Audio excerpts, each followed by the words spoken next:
जालंधर से लगभग 55 किलोमीटर दूर एक जगह लगती है जिसका नाम है महिशामपुर।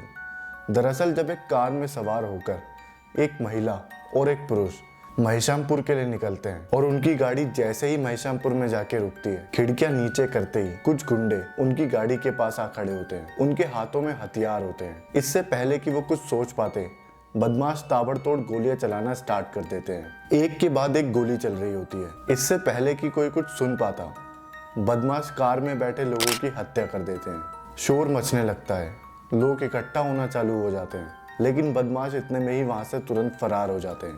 पर चौंकाने वाली बात यह होती है कि वहां पे 2 जनों की नहीं बल्कि 3 जनों की मौत हुई होती है। दरअसल वो महिला जो होती है वो प्रेग्नेंट होती है और वो अपने साथ साथ अपने बच्चे को भी खो देती है। Welcome to the video.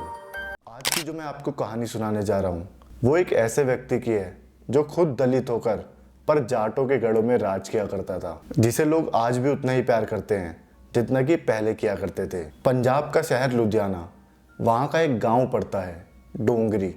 मैं बात कर रहा हूँ 21 जुलाई 1960 की।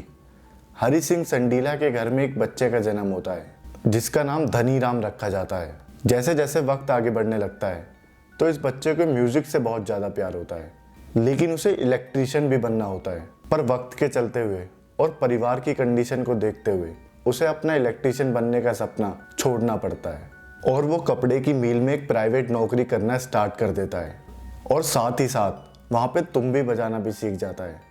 अब जो उसके साथ के वर्कर होते हैं वो हमेशा उससे कहा करते थे कि तू तो हमारे लिए बस तुम्बी बजा दे, तेरा सारा काम हम कर देंगे। धनी राम के लिए ये बात तो नेकी और पूछ पूछ वाली होती है। जैसा वो लोग कहते हैं वैसा ही धनी राम तुम्बी बजाना स्टार्ट कर देता है। अब जैसे जैसे वक्त आगे बढ़ रहा होता है, ये बात रही होगी लगभग 1978 की। उस टाइम पंजाब में 2 लोगों का राज हुआ करता था, एक सुरिंदर सिंधा और दूसरा कुलदीप मानक। क्योंकि वो दोनों ही बहुत बड़े म्यूजिशियन हुआ करते थे, उनके गाने ऐसा कोई घर नहीं होगा जहाँ पे सुने ना जाते हों। इसी बीच धनी राम को लोग अमर सिंह के नाम से जानने लग जाते हैं और एक दिन अमर सिंह सिंधा जी के पास पहुँचता है और बोलता है कि मैं भी लिख लेता हूँ, गा लेता हूँ, क्या मेरे को कोई काम मिल सकता है? तो सिंधा बोलता है कि तुम अपना काम छोड़ के चले जाओ, मैं देख लूँगा। इसी बीच एक और नाम जो होता है वो भी बहुत तेज़ी से आगे बढ़ रहा होता है। वो नाम होता है गुरदास मान का। गुरदास मान भी अपना गायकी में करियर बनाना चाहते थे। अब पहले तो सिंधा ने अमर सिंह के गानों को लेने से मना कर दिया, लेकिन फिर उसके बाद सिंधा मान जाते हैं। अब सिंधा और अमर सिंह की जोड़ी बन जाती है। अमर सिंह गाने लिखा करते थे और सिंधा उन्हें स्टेज पे परफॉर्म किया करते थे।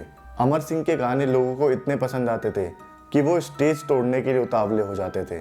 पर अफसोस इन दोनों की जोड़ी ज़्यादा दिन तक नहीं टिक पाई। लगभग 2 साल बाद अमर सिंह अलग होने का फैसला ले लेते हैं। दरअसल इसके पीछे की वजह होती है जेब खर्च। जो वो गाने लिखा करते थे उससे उनका सही से जेब खर्च भी नहीं चल पाता था और अमर सिंह अब ज़्यादा गरीबी में जीवन नहीं बिताना चाहते थे। तो वो डिसीजन लेते हैं कि अब वो खुद के गाने खुद गाया करेंगे। इसके लिए वो सिंधा से अलविदा ले लेते हैं। अब साल 1980 के आसपास सिंधा अपनी खुद की एक टीम बनाते हैं और जगह जगह जाकर गाने परफॉर्म करते हैं। स्टार्टिंग में तो उन्हें बहुत क्रिटिसिज्म मिलता है क्योंकि अमर सिंह के जो गाने होते हैं वो लोगों को समझ ही नहीं आ पाते थे। पर थोड़े टाइम बाद अमर सिंह ऐसे चमकने लग गया जैसे कि कोई चांद चमकता है, इसलिए बाद में उनका नाम चल के चमकीला रख दिया जाता है। और चमकीला ने सिंधा, कुलदीप मानक और गुरदास मान जैसे सिंगरों को बहुत पीछे छोड़ दिया था। दरअसल चमकीला जो गाने लिखा करता था वो हमेशा लिखा करता था कई विवादों पर, जैसे कि पत्नी का पति के साथ विवाद, यौन शिक्षा के ऊपर, नशे के ऊपर, पंजाब के हालात के ऊपर, पंजाब के खालिस्तानवाद के ऊपर, पति के किसी गैर औरत से संबंध के ऊपर। और तो और यही नहीं, चमकीला अक्सर अपनी स्टेज पर गाली भी दिया करते थे। अब लोग कहने लग गए थे कि साल के दिन होते हैं 365, लेकिन चमकीला चमकता है 367 दिन। देखते ही देखते चमकीला की इतनी डिमांड बढ़ गई थी कि जो वो फीस मांगते थे वो मुंह मांगी फीस लोगों को उनको देनी पड़ती थी। अब बात होगी 1980 के लगभग आखिरी की। चमकीला तो बहुत तेजी से चमक रहा था, लेकिन वो चाहता था कि जो उसके साथ लेडी परफॉर्मर होती है वो भी उसी तरीके से चमके। उनके साथ काम किया करती थी उषा और सोनिया। लेकिन चमकीला को पता था जब तक मेरा पार्टनर मजबूत नहीं होगा मैं एक मजबूत पकड़ नहीं बना पाऊंगा। तो वो एक नए पार्टनर की तलाश में लग जाते हैं और उनकी मुलाकात होती है अमरजोत कौर से। और उनके पति हमेशा रोक टोक किया करते थे उनका गाना गाने को लेकर, स्टेज पे जाने को लेकर। लेकिन अमरजोत को लगता था कि वो सिर्फ गाना गाने के लिए ही बनी है। इसी के चलते हुए अमरजोत अपने पति से तलाक ले लेती है। अब चमकीला और अमरजोत की जोड़ी ऐसी हिट होती है कि गांव नहीं, शहर नहीं, बल्कि देश विदेश में उनके चर्चे होने लग जाते हैं। कनाडा, यूरोप, दुबई तक से उन्हें गाने के ऑफर आने लग जाते हैं और उनके गानों की सीडियां तो मानो ऐसे बिकती हैं जैसे बिल्कुल कौड़ियों के दाम। अब इसी बीच कुछ लोग चमकीला को गिराने की भी कोशिश करते हैं क्योंकि उनका मानना था कि चमकीला गंदे गाने बनाता है। और उसके स्टेज शो देखने बच्चे, बूढ़े, महिलाएं सब आती हैं और वो चमकीला का स्टेज शो रोकने की कोशिश करते हैं। पर अफसोस चमकीला को प्यार करने वाले इतने होते हैं कि वो चंद लोग उस भीड़ में दब के रह जाते हैं।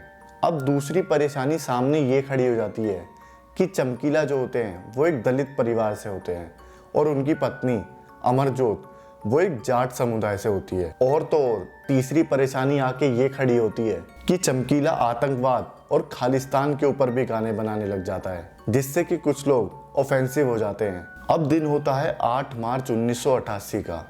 चमकीला का महशामपुर में शो होता है।